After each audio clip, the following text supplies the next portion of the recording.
Rahman ve Rahim olan Allah'ın adıyla. İnsanların hesaba çekilecekleri gün iyice yaklaştı. Halbuki onlar gaflet içinde haktan yüz çevirmektedirler.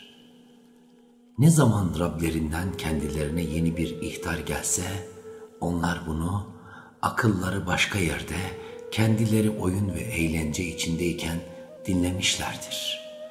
O zalimler, bu da sizin gibi sadece bir insan değil midir? Şimdi siz göz göre göre büyüye mi kapılıyorsunuz diye gizlice fısıldaşmaktalar. Peygamber dedi ki, benim Rabbim yerde ve gökte konuşulan her sözü bilir. O hakkıyla işitendir, bilendir. Hayır dediler, bunlar karmakarışık düşlerdir. Hayır, onu kendisi uydurmuştur. O olsa olsa şairdir.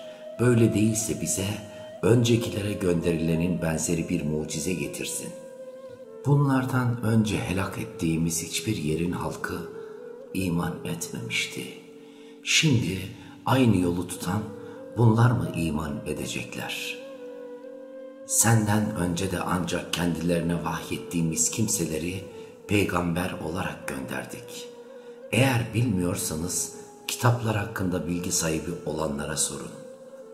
Onları yiyip içmez bir beden kılmadık, ölümsüz de değillerdir. Sonra onlara verdiğimiz sözü yerine getirdik. Böylece hem onları hem de dilediğimiz kimseleri kurtuluşa erdirdik. Haddi aşanları ise helak ettik. Andolsun size içinde sizin için öğüt bulunan bir kitap indirdik. Hala aklınızı kullanmayacak mısınız? Biz halkı zulme sapmış nice ülkeyi yerle bir ettik. Arkasından da başka topluluklar vücuda getirdik. Azabımızı hissettiklerinde bakarsın ki yerlerinden kaçıyorlar. Kaçmayın, içinde bulunduğunuz feraha ve yurtlarınıza dönün. Herhalde sorgulanacaksınız dendiğinde, vay başımıza gelenlere, gerçekten biz zalim insanlarmışız derler. Biz kendilerini biçilmiş ekine, sönmüş ateşe çevirinceye kadar bu yakınmaları sürüp gider. Biz gökleri, yeri ve bunlar arasındakileri oyun olsun diye yaratmadık. Eğer bir eğlence edinmek isteseydik, onu kendi katımızdan edinirdik. Bunu asla yapmayız. Bilakis biz hakkı batılın başına çarparız da onun işini bitirir, bir de bakarsınız ki batıl yok olup gitmiştir. Allah'a yakıştırdığınız sıfatlardan dolayı yazıklar olsun size. Göklerde ve yerde olanlar hep ona aittir. Onun huzurunda bulunanlar ona ibadet etme hususunda ne büyüklenirler ne de yorulurlar. Onlar bıkıp usanmaksızın gece gündüz Allah'ı tenzih ederler. Yoksa onlar yeryüzünde bir takım tanrılar edindiler de ölüleri bunlar mı diriltecek? Eğer yerde ve gökte Allah'tan başka tanrılar bulunsaydı, kesinlikle yerin göğün düzeni bozulurdu. Demek ki arşın Rabbi olan Allah, onların yakıştırdıkları sıfatlardan münezzehtir. Allah yaptığından sorumlu tutulamaz. Onlar ise sorguya çekileceklerdir. Yoksa ondan başka bir takım tanrılar mı edindiler? De ki, haydi delilinizi getirin. İşte benimle beraber olanların söylediği, işte benden öncekilerin söylediği, hayır, onların çoğu hakkı bilmezler. Bunun içinde inatla yüz çevirirler. Senden önce hiçbir peygamber göndermedik ki ona. Benden başka ilah yoktur. Şu halde bana kulluk edin diye vahyetmiş olmayalım. Böyleyken bazıları Rahman evlat edindi dediler. Haşa, o bundan münezzehtir. Bilakis o evlat dedikleri lütuf ve ihsana mahzar olmuş kullardır. Onun sözünün önüne geçmezler. Sadece onun emriyle hareket ederler. Allah onların önlerindekini de arkalarındakini de, bildiklerini de, bilmediklerini de biler. Onlar Allah'ın razı olduklarından başkasına şefaat edemezler ve Allah korkusundan titrerler. Onlardan biri Tanrı o değil benim diyecek olsa ki demez, biz onu da cehennemle cezalandırırız. Zalimleri böyle cezalandırırız. İnkar edenler gökler ve yer bitişik iken onları ayırdığımızı ve her canlıyı sudan yarattığımızı görmezler mi? Hala inanmayacaklar mı? Yeryüzüne onları sarsmasın diye sağlam dağlar yerleştirdik. Kolayca yollarını bulabilsinler diye orada vadiler, yollar açtık. Gökyüzünü korunmuş bir tavan yaptık. Onlar ise gökyüzünün işaretlerine sırt çevirmektedirler. O geceyi, gündüzü, güneşi, ayı yaratandır. Her biri bir yörüngede yüzmektedir. Senden önce de hiçbir insana ölümsüzlük vermedik. Şimdi sen ölürsen onlar ebedi mi kalacaklar? Her can ölümü tadacaktır. Denemek için sizi kötü ve iyi durumlarla imtihan ederiz. Sonunda bize geleceksiniz. İnkar edenler seni gördükleri zaman, Rahman'ın kitabını inkar edenlerin ta kendileri olarak, ilahlarınızı diline dolayan bu mu diye mutlaka seninle alay ederler. İnsan aceleci olarak yaratılmıştır. Size ayetlerimi göstereceğim, benden acele istemeyin.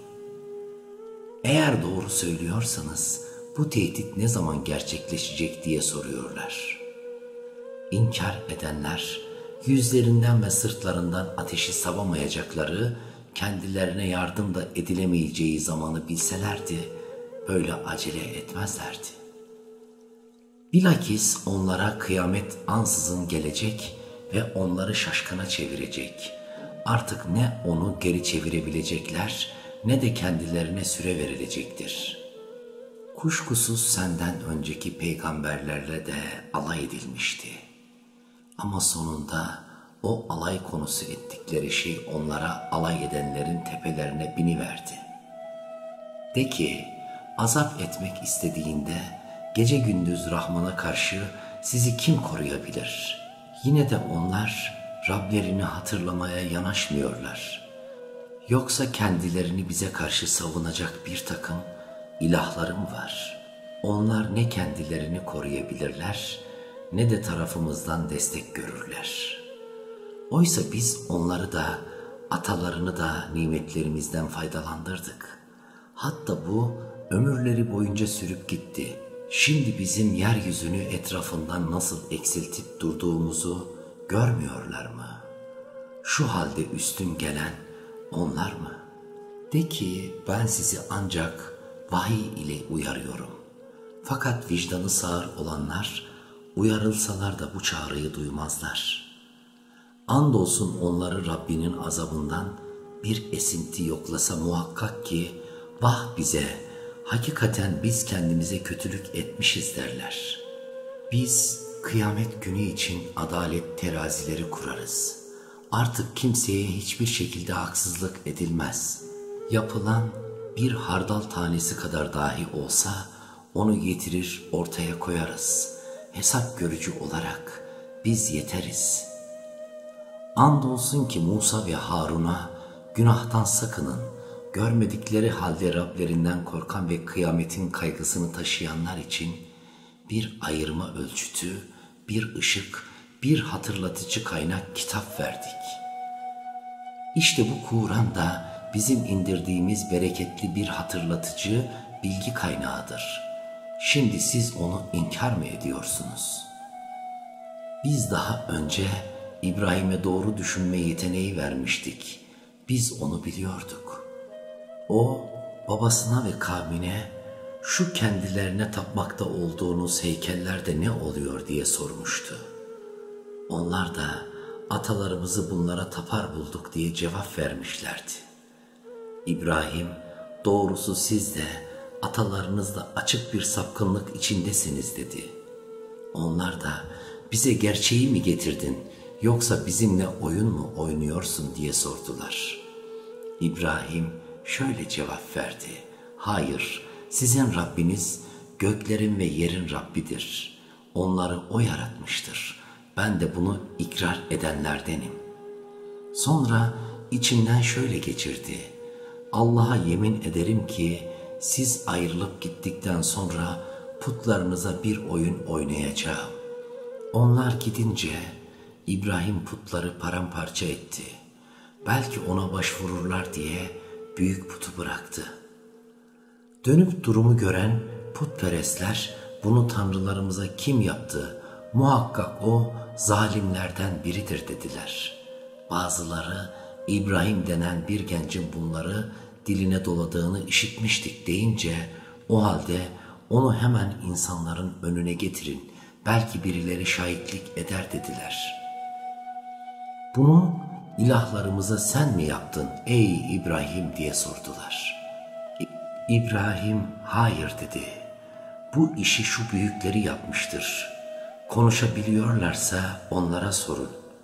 Sonra kendi kendilerine dönüp asıl haktan ayrılanlar sizlersiniz dediler. Sonra yine başlarını öne eğerek bunların konuşamayacağını pekala biliyorsun dediler. İbrahim öyleyse Allah'ı bırakıp da size ne fayda ne de zarar veremeyen şeylere mi tapıyorsunuz? Size de Allah'ı bırakıp taptığınız bu şeylere de yuf olsun. Siz aklınızı kullanmaz mısınız dedi. Putperestler eğer bir şey yapacaksanız yakın onu ve böylece tanrılarınıza yardım edin dediler. Biz de ey ateş dedik, İbrahim'e serin ve zararsız ol. Ona bir tuzak kurmak istediler. Fakat biz onları daha çok zarar eden taraf yaptık. Onu da Lut'u da kurtarıp herkes için bereketli kıldığımız yere ulaştırdık. İbrahim'e İshak'ı ve üstüne bir de armağan olarak Yakub'u lütfettik. Her birinin salih insan olmasını sağladık. Onları emrimiz uyarınca doğru yolu gösteren önderler yaptık ve kendilerine hayırlı işler yapmayı, namaz kılıp zekat vermeyi vahyettik. Onlar bize hep kulluk ettiler.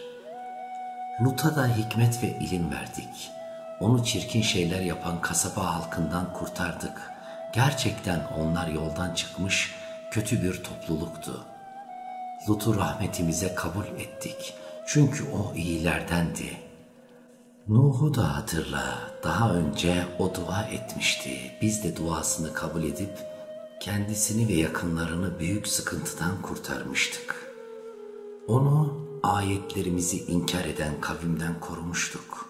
Gerçekten onlar kötü insanlardı. Bu yüzden hepsini suda boğduk. Davud'u ve Süleyman'ı da an. Bir zamanlar zarar görmüş bir ekin konusunda hüküm veriyorlardı. Bir topluluğun koyun sürüsü geceliğin başıboş bir vaziyette bu ekinin içine dağılıp ziyan vermişti. Biz de onların hükmüne tanık idik. Süleyman'ın dava konusunu iyi anlamasını sağladık.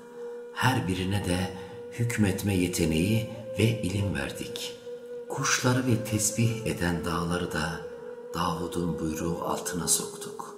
Bunları yapan bizdik. Ona sizin için zırh yapmayı öğrettik ki savaş darbelerinden sizi korusun. Artık şükredecek misiniz? Süleyman'ın emrine de onun isteğine göre içinde bereketler yarattığımız yere doğru esmek üzere güçlü rüzgarı verdik. Biz her şeyi biliriz. Şeytanlar, cinler arasında da onun için dalgıçlık ve daha başka işler yapanlar vardı. Biz onları gözetim altında tutuyorduk. Eyyub'u da an. Hani Rabbine başıma bu dert geldi ama sen merhametlilerin en üstünüsün diye niyaz etmişti. Bunun üzerine biz tarafımızdan bir rahmet ve kulluk edenler için anılacak bir örnek olmak üzere onun duasını kabul ettik. Kendisinde dert ve sıkıntı olarak ne varsa giderdik. Ona aile efradını, Ayrıca bunlarla birlikte bir mislini daha verdik. İsmail'i, İdris'i ve Zülküf'ü de yad et. Hepsi de sabreden kimselerdendi. Onları rahmetimize kabul ettik. Onlar hakikaten iyi kimselerdi. Zünnun'u da Yunus zikret. Hani öfkeli bir halde geçip gitmiş, bizim kudretimizin kendisine yetmeyeceğini zannetmişti. Sonunda karanlıklar içinde senden başka hiçbir tanrı yoktur, seni tenzih ederim, gerçekten ben kötü işler yapmışım diyerek yalvardı. Bunun üzerine duasını kabul ettik ve onu sıkıntıdan kurtardık. İşte biz iman etmiş olanları böyle kurtarırız. Zekeriya'yı da an. Hani o Rabbine şöyle niyaz etmişti. Rabbim, geride kalanların en hayırlısı sensin. Yine de sen beni yalnız çocuksuz bırakma. Biz onun da duasını kabul ettik ve ona Yahya'yı verdik. Eşini de bunun için elverişli kıldık. Onlar hayır işlerinde koşuşurlar, umarak ve korkarak bize yalvarırlardı. Onlar bize karşı derin saygı içindeydiler. İffetini korumuş olan kadını da an. Ona ruhumuzdan üfledik. Onu ve oğlunu cümle alem için bir işaret kıldık. Gerçekten bu tek bir din topluluğu olarak sizin ümmetinizdir. Ben de sizin Rabbinizim. Şu halde bana kulluk edin dedik. Ama insanlar kendi aralarında birliği paramparça ettiler. Oysa hepsi bize dönecektir. Bu durumda her kim mümin olarak dünya ve ahiret için yararlı işler yaparsa çabası asla inkar edilmez. Biz onu yazmaktayız. Helak ettiğimiz bir belde için artık dönüş imkansızdır. Onlar geri dönemeyeceklerdir. Nihayet Yecüc ve Mecüc sedleri açıldığı ve onlar her tepeden akın ettiği zaman şaşmaz sözün gerçekleşmesi yaklaşmıştır. Bir de bakarsın ki inkarcıların gözleri yerinden fırlamış, gerçekten biz bu konuda gaflet içindeymişiz, daha da ötesi büsbütün zulme batmışız diye yakınmaktadırlar. Şüphe yok ki siz ve Allah'tan başka taptığınız tanrılar cehennem yakıtısınız. Hepiniz oraya gideceksiniz. Onlar tanrı olsalardı cehenneme gitmezlerdi. Oysa hepsi orada ebedi kalacaklardır. Orada onlara sızlanıp inlemek düşer. Onlar orada başka bir şey işitmezler. Daha önce bizden en güzel sonucun vaadini almış olanlara gelince, işte onlar cehennemden uzak tutulurlar. Onlar cehennemin uğultusunu işitmezler. Canlarının istediği nimetler içinde ebedi olarak kalırlar. En büyük dehşet bile onları tasalandırmaz. Melekler onları işte bu size vaat edilmiş olan mutlu gününüzdür diyerek karşılar. O dehşet günü gökleri yazılı kağıt tomarlarını dürer gibi düreriz. Yaratmaya başlamadan önceki hale döndürürüz. Sözümüz sözdür. Biz bunu mutlaka yaparız. Andolsun zikirden sonra Zebur'da da yeryüzü iyi kullarıma kalacaktır diye yazmıştık. İşte bunda Allah'a kulluk eden topluluk için yeterli açıklama vardır. Ve seni ancak alemlere rahmet olarak gönderdik. De ki, bana ilahınız bir tek ilahtır diye vahyediliyor. Siz hala teslim olmayacak mısınız? Eğer yüz çevirirlerse de ki, ben gerçeği hepinize aynı şekilde açıkladım. Artık size vaat olunan şey yakın mı uzak mı bilmiyorum. Şüphesiz Allah sözün açık söylenenini de bilir, gizli tuttuklarınızı da bilir. Bilmiyorum, belki de azabın ertelenmesi sizi denemek ve bir zamana kadar sizi dünyadan nasiplendirmek içindir. Peygamber şöyle dedi: Rabbim, adaletinle hükmünü ver. Rabbimiz Rahmandır. Asılsız iddialarınıza karşı yardıma sığınılacak da yalnız O'dur. Rahman ve Rahim olan Allah'ın adıyla. Ey insanlar! Rabbinize karşı gelmekten sakının. Kıyamet sarsıntısı gerçekten büyük bir olaydır.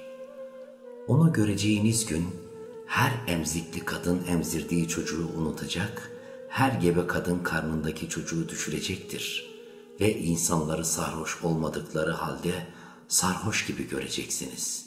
Çünkü Allah'ın azabı, kıyametin dehşeti çok çetindir. Hal böyleyken insanlardan öyleleri vardır ki, bilgisi olmaksızın Allah hakkında tartışıp ve her asi şeytanın peşine takılır. Şeytan hakkında şöyle yazılmıştır: her kim şeytanı dost edinirse o da onu yoldan çıkaracak ve alevli ateşin azabına sürükleyecektir. Ey insanlar! Öldükten sonra dirileceğinizden kuşku duyuyorsanız şunu unutmayın ki biz sizi topraktan, sonra nutfeden, sonra alakadan, sonra belli belirsiz et parçasından yarattık ki size kudretimizi açıkça gösterelim. Ve biz dilediğimiz rahimlerde belirli bir vakte kadar kalmasını sağlarız. Sonra sizi bebek olarak çıkarırız ki daha sonra yetişkinlik çağına erişesiniz. İçinizden kimi erken vefat ettirilirken, kimi de önceden bildiklerini bilmez hale gelinceye kadar ömrün en düşkün çağına eriştirilir. Öte yandan yeryüzünü kupkuru ve cansız görürsün. Üzerine yağmur indirdiğimizde ise bir de bakarsın canlanıp kabarır ve her cinsten güzel bitkiler çıkarır. Bu böyledir. Çünkü Allah hakkın ta kendisidir. O ölüleri diriltir ve onun her şeye gücü yeter. Kıyamet vakti şüphe yok ki gelip çatacaktır ve Allah kabirde yatanları diriltecektir. İnsanlar içinde öyleleri vardır ki, bilgisi, kılavuzu ve aydınlatıcı bir kitabı olmadığı halde büyüklük taslayarak başkalarını Allah yolundan saptırmak için Allah hakkında tartışıp durur. Onun dünyadaki payı rezil rüsva olmaktır. Kıyamet gününde ise ona yakıcı ateşin azabını tattıracağız. Ona şöyle denilecek: bu senin kendi ellerinle önceden yapıp ettiklerinden dolayıdır. Yoksa Allah kullarına asla zulmetmez. Yine insanlar içinde kimileri vardır ki Allah'a şartlı olarak kulluk eder. Öyle ki kendisine bir iyilik denk gelirse bundan pek memnun olur. Ama başına bir imtihan sıkıntısı gelse hemen yüz çevirir. Böyleleri dünyasını da ahiretini de yitirmiş ve apacık hüsran işte budur. Allah'ı bırakıp kendisine ne zarar ne de yarar sağlayabilen şeylere yalvarıp yakarır. Sapkınlığın en uç noktası da işte budur. Bir de o zararı yararından daha yakın olan varlıklara yalvarıp yakarır. O ne kötü bir dost ve ne kötü bir arkadaştır. Allah iman edip dünya ve ahiret için yararlı işler yapanları altından ırmaklar akan cennetlere koyacaktır. Şüphesiz Allah dilediğini yapar. Her kim Allah'ın ona, peygamberine, dünyada da ahirette de asla yardım etmeyeceğini düşünüyorsa, bir çaresini bulup göğe uzansın da ona yapalım yardımı. Kessin, sonra baksın, bulduğu çare öfkelendiği şeyi ortadan kaldırabilecek mi? İşte böylece biz onu apaçık ayetler olarak indirdik. Kuşkusuz Allah dilediğini doğru yola iletir. Gerçek şu ki iman edenler, Yahudiliği benimseyenler, Sabiiler, Hristiyanlar, Mecusiler ve şirke sapanların her biri hakkındaki hükmünü Allah kıyamet günü verecektir. Şüphesiz Allah her şeye tanıktır. Görmez misin göklerde ve yeryüzünde bulunanlar, güneş, ay, yıldızlar, dağlar, ağaçlar, hayvanlar ve insanların birçoğu hep ona secde etmektedir. Niceleri de azabı hak etmiştir. Allah'ın hakir kıldığı kimseyi onurlandırabilecek birisi yoktur. Kuşkusuz Allah dilediğini yapar. Şu ikisi Rableri hakkında çekişip duran iki taraftır. Bunlardan inkarcı olanlar için ateşten giysiler biçilmiştir. Başlarının üstünden de kaynar su dökülecektir. Bununla karınlarının içindekiler ve derileri eritilir. Onlar için bir de demirden sopalar vardır. Istıraptan ötürü oradan çıkmaya her teşebbüs ettiklerinde oraya geri döndürülecekler ve onlara tadın bakalım bu yakıcı azabı denilecek. İman edip dünya ve ahiret için yararlı işler yapanları ise Allah altından ırmaklar akan cennetlere koyacaktır. Onlar orada altın bilezik ve incilerle süsleneceklerdir. Orada onların giysileri de ipektir. Onlar sözün güzeline yöneltilmişler ve övgüye en layık olan Allah'ın yoluna iletilmişlerdir. İnkar edenlere, insanları Allah yolundan ve yerli olsun dışarıdan gelmiş olsun bütün insanlar için ibadet yeri yaptığımız Mescid-i Haram'dan alıkoyanlara ve her kim orada zulmederek haktan saparsa ona elem veren bir azap tattırırız. İbrahim'i Beytullah'ın bulunduğu yere yerleştirdiğimizde de şöyle demiştik: bana hiçbir şeyi ortak koşma. Tavaf edenler, kıyamda duranlar, rükûa ve secdeye varanlar için evimi tertemiz tut. İnsanlara hac ibadetini duyur. Gerek yaya olarak gerekse yorgun argın develer üzerinde uzak yollardan gelerek sana ulaşsınlar. Böylece kendileri için faydalı olan şeyleri açık seçik görsünler ve Allah'ın onlara rızık olarak verdiği belirlenen günlerde kesecekleri kurbanlık hayvanlar üzerine onun adını ansınlar. Artık onlardan hem kendiniz yiyin hem sıkıntı içindeki yoksulları doyurun. Sonra kalan hac fiillerini tamamlayıp temizlensinler. Adaklarını yerine getirsinler ve o kadim evi Kabe tavaf etsinler. Yapılması gereken işte budur. Kim Allah'ın koyduğu yasaklara saygı gösterirse bu Rabbi katında kendisi için çok hayırlı olur. Size vahiy ile haramlığı bildirilenlerin dışındaki hayvanları yemeniz helal kılınmıştır. Öyleyse pislikten yani putlardan uzak durun ve asılsız sözden de kaçının. Bunları Allah'ın birliğine, şirke sapmadan iman etmiş olarak yapın. Allah'a ortak koşan kişi gökten düşüp parçalanan ve kuşların kapıştığı yahut rüzgarın ücre bir yere sürüklediği nesnelerden farksızdır. Evet, bu böyledir. Kim Allah'a ait nişanelere saygılı davranırsa bu kalplerin takvalı olmasındandır. Onlarda sizin için belirli süreye kadar yararlar da vardır. Nihayet varacakları yer o kadim evdir. Biz her ümmete kurban kesmeyi meşru kıldık ki kendilerine rızık olarak verdiği kurbanlık hayvanlar üzerine Allah'ın adını ansınlar. Sonuç itibariyle hepinizin mabudu tek bir Tanrı'dır. Şu halde yalnız ona teslimiyet gösterin. Sen de Allah'ın buyruklarına içtenlikle teslimiyet gösteren kimseleri müjdele. Onlar öyle kimselerdir ki Allah anıldığında kalpleri titrer, başlarına gelen musibetlere sabrederler.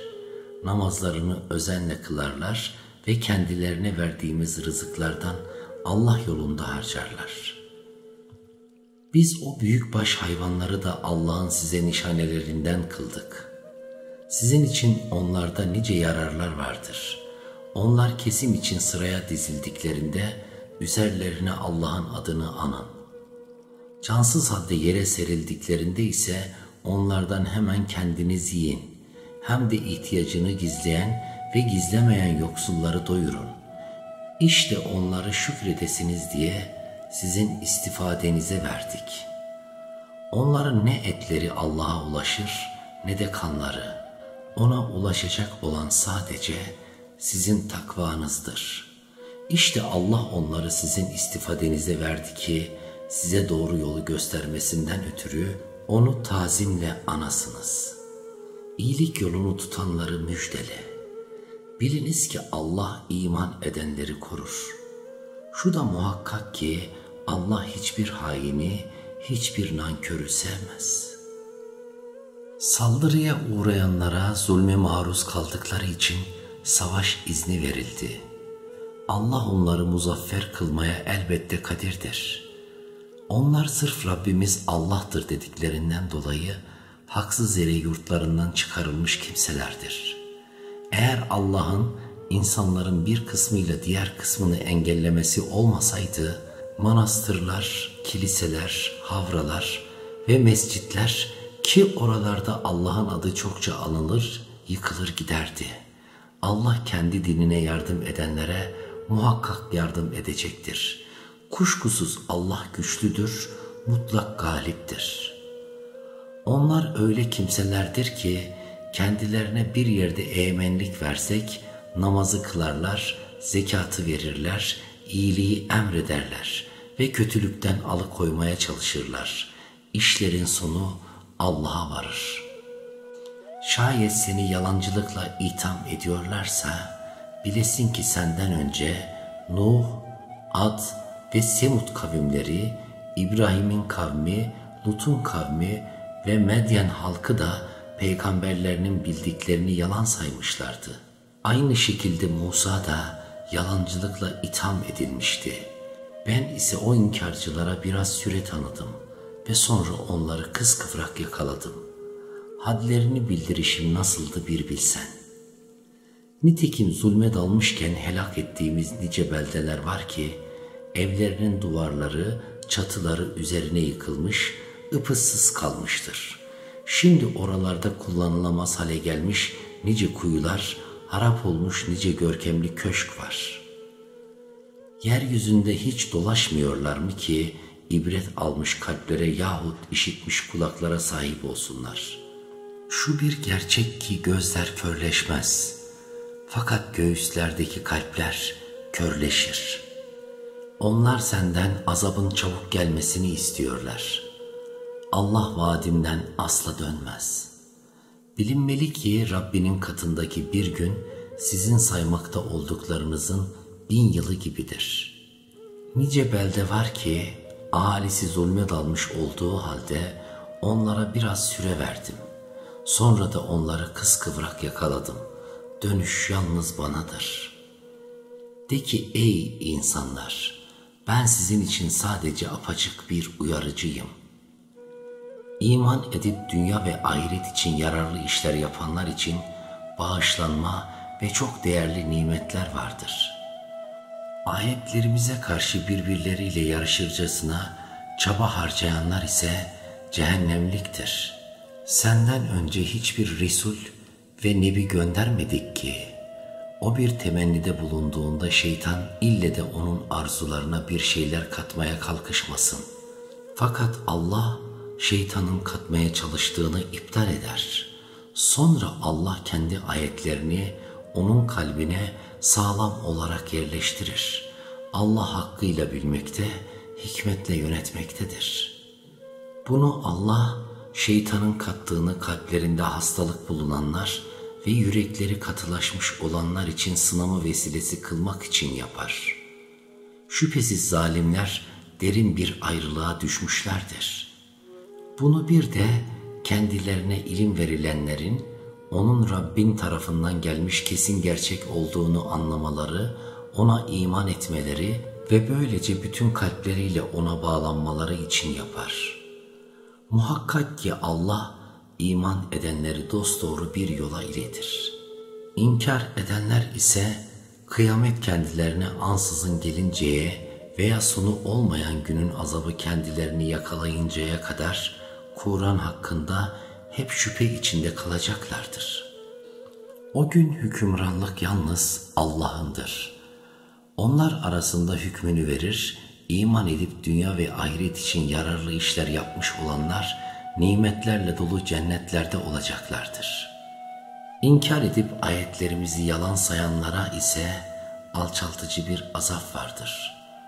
Allah yolunda hicret ettikten sonra öldürülen yahut ölenlere gelince Allah onları pek güzel bir nimetle ödüllendirecektir. Allah rızık verenlerin elbette en hayırlısıdır. Allah mutlaka onları hoşnut olacakları bir yere koyacaktır. Kuşkusuz Allah hakkıyla bilendir, halimdir. Öyledir. Her kim kendisine yapılana misliyle karşılık verir, sonra yine haksız bir saldırıya uğrarsa Allah ona mutlaka yardım eder. Allah çok bağışlayıcı, çok yargılayıcıdır. İşte böyle Allah geceyi gündüze, gündüzü de geceye katar. Allah her şeyi işitir ve görür. Böyledir çünkü Allah hakkın ta kendisidir. Onun dışında yalvarıp taptıkları ise batılın ta kendisidir. Ve şüphe yok ki yüce olan, ulu olan yalnız Allah'tır.